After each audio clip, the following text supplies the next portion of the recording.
Function with variable number of arguments. मुझे ऐसा function बनाना है जिसके n नंबर ऑफ आर्ग्यूमेंट्स हो सके। जैसे एक फंक्शन मैंने कॉल किया यहाँ पे, एको सम नम्स। सम नम्स फंक्शन का नाम है। इसको मैंने 4 नंबर पास किए, ये इन चारों का सम रिटर्न करे। अगर मैं इसको यहाँ पे 7 नंबर पास कर रहा हूँ तो ये 7 नंबर्स का सम रिटर्न करे। अगर मैं इसको 6 नंबर पास कर रहा हूँ तो 6 नंबर्स का सम रिटर्न करे। तो ऐसा फंक्शन जिसके n नंबर ऑफ आर्ग्यूमेंट्स हो सकते हैं, जैसे सी में printf और scanf होते हैं, वैसा फंक्शन अगर अपने को बनाना हो तो किस तरह से बनाएंगे। उसके लिए फंक्शन सम नम्स, ये अपन फंक्शन डिफाइन कर रहे हैं। यहां देने आपको 3 डॉट, बिल्कुल जावा जैसे, और फिर $a। डेटा टाइप तो यहां देना कंपलसरी होता नहीं है, नए वर्जन में आप चाहो तो दे सकते हो, बाकी नहीं देना होता है। तो यहाँ पे 3 डॉट फिर $a। इसका मतलब इस a नाम के आर्ग्यूमेंट में अब कितनी भी वैल्यूज आ सकती हैं, और ये आर्ग्यूमेंट फंक्शन के आर्ग्यूमेंट्स की लिस्ट में एंड में होना चाहिए। एंड में होना चाहिए मतलब इस तरह का एक ही आर्ग्यूमेंट फंक्शन में अलाउड है। मैं ऐसा नहीं लिख सकता dot dot dot $a comma dot dot dot $b।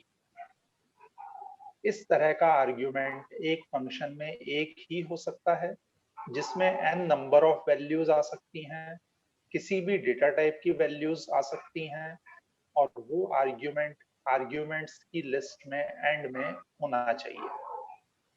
अब जितनी भी वैल्यूज मैं पास करूंगा वो इस a नाम के आर्ग्यूमेंट में आएंगी। अब इसके अंदर मैं लूप चला के एक एक वैल्यू को एक्सेस करूंगा। उसके लिए अपन देखें, नीचे मैंने लूप चलाया, आंसर नाम के वेरिएबल में 0 लिया मैंने। 0 से लेके लेस देन काउंट ऑफ ए के अंदर सारे आर्ग्यूमेंट हैं, तो ये ए एरे हो गया। तो लेस देन काउंट ऑफ ए तक लूप चलेगा, और एक एक एलिमेंट को निकाल के मैंने एएनएस में ऐड कर दिया, और लास्ट में एएनएस को रिटर्न करवा दिया। तो जब भी आपको ऐसा कोई फंक्शन बनाना हो जिसके n नंबर ऑफ आर्ग्यूमेंट्स हों, तो उसके लिए आपको 3 डॉट यूज करने पड़ेंगे।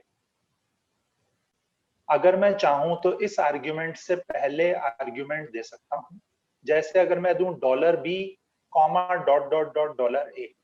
अब मैं फंक्शन को कॉल करूंगा तो पहली वैल्यू तो जाएगी b में, और बाकी सारे जाएंगे a में। तो इसके पहले आप कितने भी आर्ग्यूमेंट दे सकते हो, लेकिन ये आर्ग्यूमेंट आर्ग्यूमेंट्स की लिस्ट में एंड में होना चाहिए। नेक्स्ट अपन कर रहे हैं कुछ ऐसे प्री डिफाइंड फंक्शंस जो फंक्शंस के अंदर अपन यूज में ले सकते हैं। मतलब फंक्शंस से रिलेटेड प्री डिफाइंड फंक्शंस। अभी तक तो अपन एरे से रिलेटेड प्री डिफाइंड फंक्शंस कर रहे थे, आगे स्ट्रिंग से रिलेटेड प्री डिफाइंड फंक्शंस करेंगे। इस प्रोग्राम में अपन कर रहे हैं फंक्शंस से रिलेटेड प्री डिफाइंड फंक्शंस। अब वो क्या होता है वो अपन समझें। तो यहाँ पे अगर आप देखोगे तो मैंने एक सम ऑल नाम का फंक्शन कॉल किया है।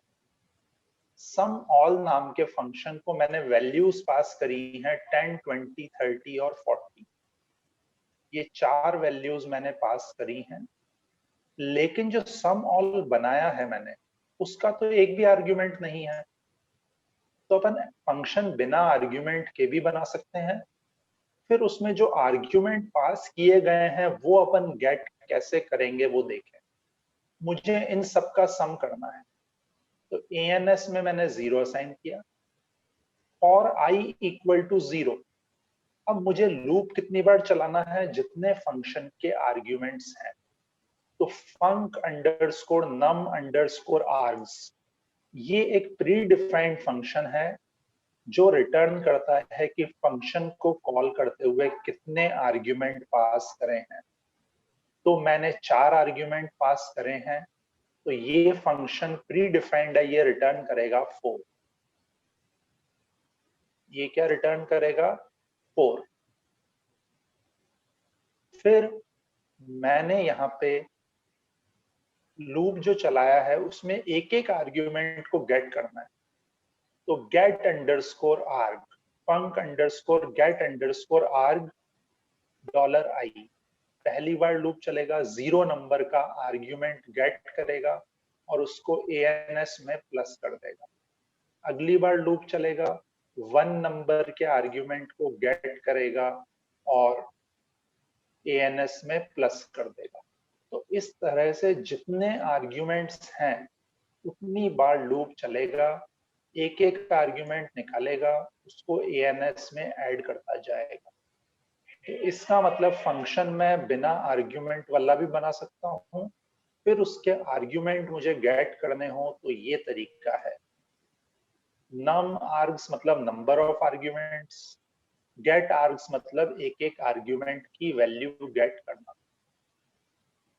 अब इसी को करने का एक और तरीका, मैंने यहाँ सम नम्स फंक्शन को कॉल किया, इसको नंबर्स पास किए।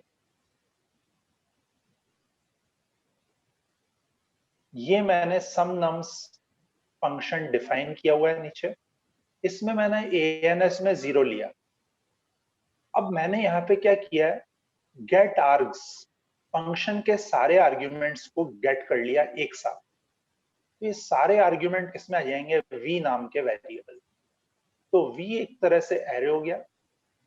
अब मैंने यहाँ पे लूप चलाया 0 से लेके less than count of v, मतलब एरे में जितने एलिमेंट्स आए हैं v में वो सारे एक एक करके प्रोसेस होंगे।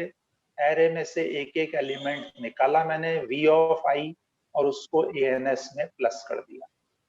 तो पिछले प्रोग्राम में तो अपन ने एक एक आर्ग्यूमेंट गेट किया था, arg ऑफ i, और उसको ऐड किया था। इस बार मैंने सारे आर्ग्यूमेंट्स एक साथ गेट करके एरे में स्टोर कर लिए, फिर जैसे एरे में अपन लूप चलाते हैं वैसा लूप चलाया है। प्रीवियस फंक्शन में जो अपन ने फंक्शन यूज किया था वो गेट अंडरस्कोर आर्ग था, जो एक एक आर्ग्यूमेंट की वैल्यू गेट करता है। ये है गेट अंडरस्कोर आर्ग्स, जो सारे आर्ग्यूमेंट्स रिटर्न करता है। नेक्स्ट, ये नया है थोड़ा दूसरी प्रोग्रामिंग लैंग्वेजेस से, नेस्टिंग ऑफ फंक्शन। एक फंक्शन के अंदर दूसरा फंक्शन बनाना। अभी तक तो अपन एक फंक्शन से दूसरे फंक्शन को कॉल कर रहे थे, अब यहाँ पे मैं एक फंक्शन के अंदर दूसरा फंक्शन बना भी सकता हूँ। Nesting of functions. अब ये वर्क किस तरह से करता है वो अपन देखें। मैंने फंक्शन बनाया शो, और इसके अंदर ही मैंने एक फंक्शन बना दिया डिस्प्ले। एक फंक्शन के अंदर दूसरा फंक्शन। तो बाहर वाला फंक्शन शो तो आउटर फंक्शन है, इनर वाला फंक्शन डिस्प्ले ये इनर फंक्शन। अब जब मैं डिस्प्ले को अगर मैं डायरेक्टली कॉल करता हूं तो एरर आएगा, क्योंकि डिस्प्ले फंक्शन शो फंक्शन के अंदर बना हुआ है। तो पहले आपको बाहर वाले फंक्शन को कॉल करना पड़ेगा, मतलब शो। बाहर वाले फंक्शन को कॉल करने के बाद ही अंदर वाला फंक्शन डिफाइन होगा और उसको कॉल कर सकते हैं, जैसे मैंने यहाँ डिस्प्ले को कॉल किया। तो इस तरह से अगर आप चाहते हो कि किसी फंक्शन का स्कोप सिर्फ दूसरे फंक्शन में ही लिमिटेड हो, तो एक फंक्शन के अंदर आप दूसरा फंक्शन बना सकते हो। जैसे मान लो अपन ने एक फंक्शन बनाया ओपन बैंक अकाउंट। अब बैंक अकाउंट जब तक ओपन नहीं होता है तब तक न तो डिपॉजिट फंक्शन कॉल हो, न विड्रॉ फंक्शन कॉल हो सकता है, न चेक बैलेंस फंक्शन कॉल हो सकता है। तो मैं ओपन बैंक अकाउंट फंक्शन को आउटर फंक्शन बनाऊंगा और उसके अंदर डिस्प्ले फंक्शन, उसके अंदर विड्रॉ फंक्शन, उसके अंदर डिपॉजिट फंक्शंस बना सकता हूं। तो जब तक open bank account function call नहीं होगा तब तक deposit, withdraw, display, check balance ये फंक्शंस कॉल नहीं हो सकते। नेस्टिंग ऑफ फंक्शन मतलब एक फंक्शन के अंदर आपने दूसरा फंक्शन बनाया आउटर फंक्शन को पहले कॉल करना पड़ेगा। आउटर फंक्शन को कॉल करने पे इनर फंक्शंस अपने आप कॉल नहीं होंगे, उन फंक्शंस को अपने को अलग से कॉल करना पड़ेगा। नेक्स्ट अपन कर रहे हैं by reference optional arguments. Optional argument अपन कर चुके हैं। अब ऑप्शनल आर्ग्यूमेंट भी बाय रेफरेंस हो सकते हैं और बाय वैल्यू हो सकते हैं, ये आपको ध्यान रखना है। तो बाय रेफरेंस ऑप्शनल आर्ग्यूमेंट्स को अपन किस तरह से यूज करेंगे वो देखें। इस प्रोग्राम में मैंने यहाँ पे w, x, y और z 4 वेरिएबल डिक्लेयर किए हैं। w में मैंने 2 असाइन किया है, x में मैंने 5 असाइन किया है, y में 10 और z में 15। अब जब मैं यहाँ फंक्शन को कॉल करूंगा तो w, x, y और z मैंने पास किए। अब यहाँ पे w तो जाएगा a में, मतलब 2, x जाएगा b में, ये ऑप्शनल आर्ग्यूमेंट है, ये बाय वैल्यू है। y जाएगा c में, ये ऑप्शनल आर्ग्यूमेंट है लेकिन बाय रेफरेंस है क्योंकि इसके पहले एंड का साइन लगा हुआ है। और z जाएगा d में, ये भी ऑप्शनल आर्ग्यूमेंट है लेकिन बाय रेफरेंस है। अब मैंने यहाँ फंक्शन में इन सबका सम कर लिया, फिर मैंने c में 100 असाइन कर दिया। c में 100 असाइन कर दिया, इसका मतलब c तो बाय रेफरेंस है, c में 100 असाइन कर दिया तो मतलब एक्चुअली y में 100 हो गया। और इसी तरह से मैंने क्या किया है, d में 200 असाइन कर दिया, d में 200 असाइन कर दिया, इसका मतलब z के अंदर 15 की जगह 200 हो गया। d में मैंने 200 असाइन किया, d में क्या आ रहा है, z बाय रेफरेंस आ रहा है तो इसमें 200 असाइन हो जाएगा, d में 200 असाइन करने पर। अब जैसा मैंने आपको प्रीवियस क्लास में बताया था कि अपन ऐसे फंक्शंस भी बना सकते हैं PHP के नए वर्जन्स में जिसमें अपन आर्ग्यूमेंट का डेटा टाइप और रिटर्न डेटा टाइप स्पेसिफाई कर सकते हैं। जैसे मैंने यहाँ x में 10 असाइन किया, y में स्काई, तो x तो इंटीजर टाइप का हो गया और y स्ट्रिंग टाइप का। अब अगर मैं यहाँ पे शो डेटा नाम के फंक्शन को कॉल करता हूँ तो मैं शो डेटा को x भी पास कर सकता हूँ और y भी पास कर सकता हूँ। अब ये शो डेटा बना हुआ कैसे है ये देखें अपन। फंक्शन शो डेटा $a, अगर मैं इसको इंटीजर पास करूंगा तो a में इंटीजर वैल्यू आएगी, ये उसको डिस्प्ले कर देगा। अगर मैं इसको स्ट्रिंग पास करूंगा तो a में स्ट्रिंग वैल्यू आएगी और ये उसको डिस्प्ले कर देगा। तो मतलब शो डेटा फंक्शन को तो मैं किसी भी टाइप का आर्ग्यूमेंट पास कर सकता हूँ। अब मुझे ये रेस्ट्रिक्ट करना हो कि फंक्शन को सिर्फ इंटीजर ही पास किया जा सके, तो वो कैसे करेंगे ये देखें अपन। मैंने यहाँ शो वैल्यू फंक्शन कॉल किया, इसको x पास किया मतलब इंटीजर, तो ये सही चलेगा। शो वैल्यू को अगर मैं y पास करूंगा मतलब स्ट्रिंग मतलब स्काई, तो एरर आएगा। अब ये एरर क्यों आएगा, क्योंकि मैंने शो वैल्यू फंक्शन बनाते हुए उसके आर्ग्यूमेंट का टाइप स्पेसिफाई किया हुआ है। तो जैसा आप यहाँ देख रहे हो, show value of int $a, इसका मतलब जो इसका आर्ग्यूमेंट है वो इंट टाइप का होना कंपलसरी है। अगर मैं इंट की जगह जैसा यहाँ स्ट्रिंग पास कर रहा हूं तो एरर आएगा। फंक्शन का रिटर्न डेटा टाइप भी अपन स्पेसिफाई कर सकते हैं। जैसे मैंने यहाँ पर क्या किया है, एक फंक्शन कॉल किया है मैंने ऐड फंक्शन जो मैंने कॉल किया है ये 2 नंबर्स का सम रिटर्न करेगा और इसके लास्ट में मैंने रिटर्न डेटा टाइप दिया कॉलन लगा के, कॉलन इंट।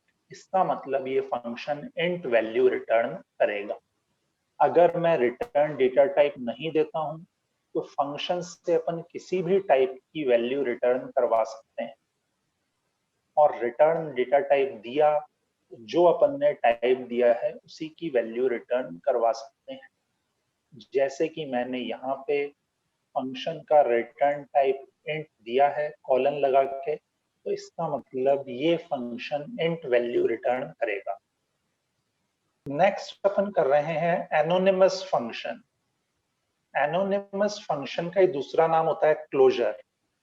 अभी जो अपन फंक्शन बना रहे थे उन फंक्शंस के कुछ नाम होते थे, जैसे फंक्शन ऐड, फंक्शन कैल, फंक्शन शो। अब मैंने यहाँ पे एक फंक्शन बनाया और इसको वेरिएबल में असाइन कर दिया। इस फंक्शन का कुछ भी नाम नहीं है, function round bracket open close, और इसके अंदर मैंने मैसेज डिस्प्ले करवाया हेलो। ऐसे ही मैंने एक और फंक्शन ऐसा ही बनाया बिना आर्ग्यूमेंट्स वाला। फंक्शन का नाम नहीं है यहाँ, फंक्शन को मैंने जे नाम के वेरिएबल में असाइन कर दिया। फंक्शन का कोई नाम नहीं है, फंक्शन के दो आर्ग्यूमेंट हैं एक्स और वाई, और ये उन दोनों का सम रिटर्न करेगा। तो अब अगर मुझे इन फंक्शंस को कॉल करना हो, फर्स्ट वाले फंक्शन को कॉल करना हो तो m नाम का वेरिएबल यूज करेंगे, सेकंड फंक्शन कॉल करना हो तो j नाम का वेरिएबल यूज करेंगे। कैसे, आप यहां देख सकते हो $m। अब वेरिएबल है तो डॉलर भी लगाना पड़ेगा फंक्शन को कॉल करते हुए। $m मतलब फर्स्ट वाला फंक्शन कॉल होगा, $j और दो आर्ग्यूमेंट पास किए तो ये सेकंड वाला फंक्शन मतलब ये वाला फंक्शन कॉल होगा। नेक्स्ट है एनोनिमस फंक्शन में अपन ग्लोबल वेरिएबल्स को कैसे यूज करते हैं।